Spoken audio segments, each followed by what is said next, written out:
Hi friends, welcome back to our channel Yala's home recipes. Friends, ఈరోజు బొబ్బట్లు ఎలా తయారు చేయాలో చూపిస్తాను. ఈ వీడియోలోకి వెళ్లే ముందు చిన్న రిక్వెస్ట్ అండి. నా ఛానల్ని ఎవరైనా మొదటిసారి చూసినట్లయితే సబ్స్క్రైబ్ చేయండి. పక్కనున్న బెల్ ఐకాన్ క్లిక్ చేయడం మర్చిపోవద్దు. నేను పెట్టే డైలీ అప్డేట్స్ మీకు నోటిఫికేషన్ వస్తాయి. అలాగే ఈ వీడియో కనుక మీకు నచ్చితే లైక్ చేయండి, మీ ఫ్రెండ్స్కి ఫ్యామిలీ మెంబర్స్కి షేర్ చేయండి. ఓకే అండి, ఇక రెసిపీలోకి వెళ్ళిపోదాం. వీటికి కావాల్సిన పదార్థాలు, తయారీ విధానం ఇప్పుడు చూద్దాం. మైదా 2 కప్స్, పచ్చిశనగపప్పు 1 కప్, బెల్లం 1.5 కప్, ఇలైచీ పొడి 1 టేబుల్ స్పూన్, సాల్ట్ కొద్దిగా, ఆయిల్ 2 కప్స్, నెయ్యి తగినంత. తయారీ విధానం ఇప్పుడు చూద్దాం. ముందుగా పిండి కలుపుకోవాలి. ఒక బౌల్లోకి పిండి తీసుకుని ఇందులో కొద్దిగా సాల్ట్ యాడ్ చేయండి. ఇప్పుడు సాల్ట్ మొత్తం పిండిలో కలిసే విధంగా ఒకసారి కలుపుకోవాలి. ఇలా కలుపుకున్న తర్వాత వాటర్ వేసుకుని పిండిని సాఫ్ట్గా కలుపుకోవాలి. చాలామంది పిండి కలిపేటప్పుడు ఆయిల్ వేసుకుంటారు. అలా వేసుకుంటే పిండి విరిగిపోతుందండి. ఇలా కొద్దిగా వాటర్ వేసుకుని పిండిని చాలా సాఫ్ట్గా కలుపుకోవాలి. పిండి గట్టిగా కలిపితే బొబ్బట్లు గట్టిగా వస్తాయండి, చేయడానికి సరిగా రావు. పిండి ఎప్పుడు కూడా ఈ విధంగా సాఫ్ట్గా కలుపుకోవాలి. ఈ కన్సిస్టెన్సీలో పిండి కలుపుకున్న తర్వాత 5 నిమిషాల పాటు పిండిని బాగా ప్రెస్ చేస్తూ కలపండి. అప్పుడు పిండి ఇంకా సాఫ్ట్గా అవుతుంది. ఇలా కలిపిన తర్వాత ఆయిల్ యాడ్ చేసుకోవాలి. ముందుగా 1 కప్ ఆయిల్ వేసుకుని ఆయిల్లో పిండిని బాగా కలుపుకోవాలి. మీరు ఈ విధంగా ఎంత బాగా కలిపితే అంత బాగుంటుంది. ఇలా ఆయిల్ మొత్తం కలిసే విధంగా కలిపిన తర్వాత ఇంకో కప్ ఆయిల్ కూడా వేసుకుని బాగా కలపండి. ఈ విధంగా పిండిని కలుపుకుంటే బొబ్బట్లు 2 డేస్ ఉన్నా సరే సాఫ్ట్గానే ఉంటాయి. చూడండి, ఆయిల్ అంతా పీల్చి పిండి ఈ విధంగా తయారైంది. పిండి కన్సిస్టెన్సీ ఈ విధంగా ఉండాలి. ఇలా మీరు పిండిని సాఫ్ట్గా కలిపిన తర్వాత ఇప్పుడు ఈ పిండిని 6 గంటల పాటు నానబెట్టాలి. ఇంకా ఎక్కువసేపు నానినా కూడా బాగుంటుందండి. పిండి ఎంత నానితే అంత బాగుంటుంది. ఇప్పుడు మూత పెట్టి 6 అవర్స్ పాటు పక్కన పెట్టండి.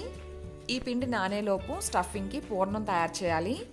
దానికోసం ఒక బౌల్లోకి శనగపప్పును తీసుకుని 2-3 టైమ్స్ బాగా వాష్ చేసి వాటర్ వేసి 1 అవర్ పాటు నానపెట్టాలి. శనగపప్పు నానితే తొందరగా ఉడుకుతుంది. 1 అవర్ తర్వాత స్టవ్ ఆన్ చేసుకుని ఒక బౌల్తో వాటర్ పెట్టండి. ఈ వాటర్ మరుగుతూ ఉన్నప్పుడు శనగపప్పు వేసి ఉడికించాలి. వాటర్ అయితే మరుగుతూ ఉంది. ఇప్పుడు పెట్టుకున్న శనగపప్పు వేసుకుని మంటను సిమ్లో పెట్టి బాగా ఉడికించండి. ఈ విధంగా ఉడికిన తర్వాత ఒకసారి చెక్ చేసుకోండి. శనగపప్పు మరీ మెత్తగా ఉడకకూడదు, అలా అని పలుకుగా ఉండకూడదు. ఇలా మీరు ప్రెస్ చేస్తే ఈ విధంగా ఉండాలి. ఇదైతే ఉడికిపోయింది. ఒక స్ట్రైనర్ తీసుకుని ఇందులో నుంచి వాటర్ మొత్తం తీసేయండి. ఇది చల్లారిన తర్వాత గ్రైండ్ చేసుకోవాలి. ముందుగా మిక్సీ జార్లోకి బెల్లం వేసుకుని బెల్లాన్ని మెత్తగా పౌడర్లా చేయండి. ఇలా పౌడర్ చేసుకుని ఒక బౌల్లోకి వేసుకోవాలి. షుగర్ కూడా వేసుకోవచ్చు, నేనైతే బెల్లంతో చేసుకుంటున్నాను. ఇప్పుడు ఈ బెల్లం పౌడర్లోకి మనం ఉడికించి పెట్టుకున్న శనగపప్పు వేసుకుని బాగా కలుపుకోండి. ఇలా కలిపి మిక్సీ జార్లో వేసుకుని మెత్తగా గ్రైండ్ చేసి తీసుకోవాలి. ఇప్పుడు మనకి స్టఫింగ్ కోసం పూర్ణం రెడీ అయిపోయింది. ఇందులో ఇలాచీ పొడి వేసుకుని ఒకసారి మొత్తం అంతా కలిసే విధంగా బాగా కలపండి. ఇలా కలుపుకున్న తర్వాత బొబ్బట్లు తయారు చేసుకోవడానికి మీకు కావాల్సిన సైజులో ముద్దలా తయారు చేసుకుని పెట్టుకోండి. నేనైతే కాస్త పెద్ద సైజులో చేసుకుంటున్నాను. మీరు చిన్న సైజులో కావాలనుకుంటే చిన్న సైజు ఉండలు చేసుకోవచ్చు. ఈ విధంగా పూర్ణం మొత్తం ఉండల్లా తయారు చేసుకుని ఒక ప్లేట్లోకి పెట్టుకోండి. ఇప్పుడు బొబ్బట్లు తయారు చేసుకోవాలి. పిండి చూడండి, 6 అవర్స్ తర్వాత ఈ విధంగా నానింది. ఇలా నానిన ఈ పిండిని మళ్ళీ ఇంకొకసారి బాగా కలపండి. పిండి మీరు ఎంత బాగా కలిపితే అంత సాఫ్ట్గా అవుతుంది. పిండి ఈ విధంగా కలుపుకున్న తర్వాత బొబ్బట్లు వేసుకోవడానికి ఏదైనా ఒక కవర్ తీసుకుని ప్లేట్లో పెట్టుకోండి. దానికి కాస్త ఆయిల్ అప్లై చేసి మీకు కావాల్సిన సైజులో పిండి ముద్ద తీసుకుని ఈ విధంగా ప్రెస్ చేసుకుని మధ్యలో మనం తయారు చేసి పెట్టుకున్న స్టఫింగ్ పెట్టుకోవాలి. తర్వాత ఈ విధంగా ఫోల్డ్ చేసుకోండి. బొబ్బట్లు మా అత్తయ్య గారు చేస్తున్నారండి. అత్తయ్య గారు చాలా బాగా చేస్తారు. ఇలా ఫోల్డ్ చేసి ఈ విధంగా ప్రెస్ చేసుకోవాలి. మనం ఆ కవర్ మీద ఆయిల్ అప్లై చేసాం కదండి, పిండి అంటుకోకుండా ఈజీగా వస్తుంది. ఇలా తయారు చేసుకున్న ఈ బొబ్బట్ను కాల్చుకోవడం కోసం స్టవ్ ఆన్ చేసుకుని ఒక ప్యాన్ పెట్టి నెయ్యి వేసుకోవాలి. ప్యాన్ బాగా హీట్ అయిన తర్వాత మనం తయారు చేసి పెట్టుకున్న బొబ్బట్టు వేసుకుని మంటను మీడియం హీట్లో పెట్టి రెండు వైపులా నెయ్యి వేసుకుని కాల్చుకోండి. బొబ్బట్లు నేతితో కాలుస్తే బాగుంటాయి. మీరు నెయ్యి అవైలబుల్ లేకపోతే ఆయిల్తో కూడా కాల్చుకోవచ్చు. ఈ విధంగా రెండు వైపులా కాల్చుకుని ఇప్పుడు మధ్యలోకి ఇలా ఫోల్డ్ చేయండి. అంతేనండి, బొబ్బట్టు రెడీ అయిపోయింది. ప్లేట్లోకి తీసుకున్నాను. ఇంకొకసారి చేసి చూపిస్తాను. ఇప్పుడు ఈజీ మెథడ్ చూపిస్తున్నానండి. కొద్దిగా పిండి ముద్ద తీసుకుని ఇలా ఆయిల్లో డిప్ చేసి ఈ విధంగా స్ప్రెడ్ చేయండి.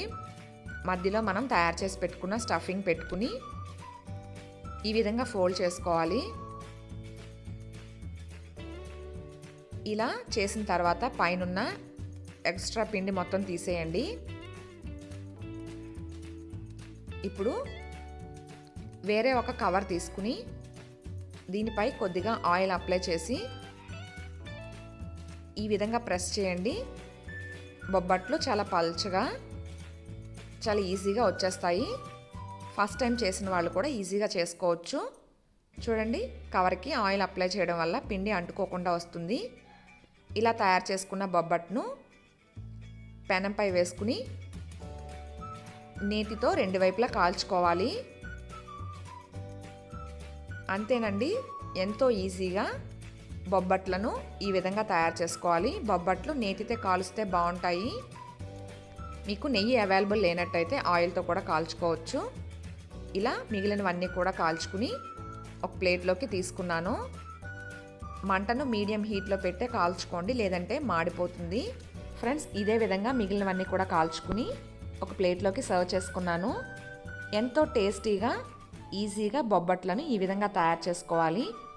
ఇప్పుడు దీపావళి వస్తుంది కదండి, నేను చెప్పిన విధంగా ఈ బొబ్బట్లను తయారు చేసి ఎలా వచ్చిందో నాకు కామెంట్ సెక్షన్లో కామెంట్ చేయండి. ఈ రెసిపీ అయితే మీ అందరికీ తప్పకుండా నచ్చుతుంది. Thanks for watching. Please subscribe my channel.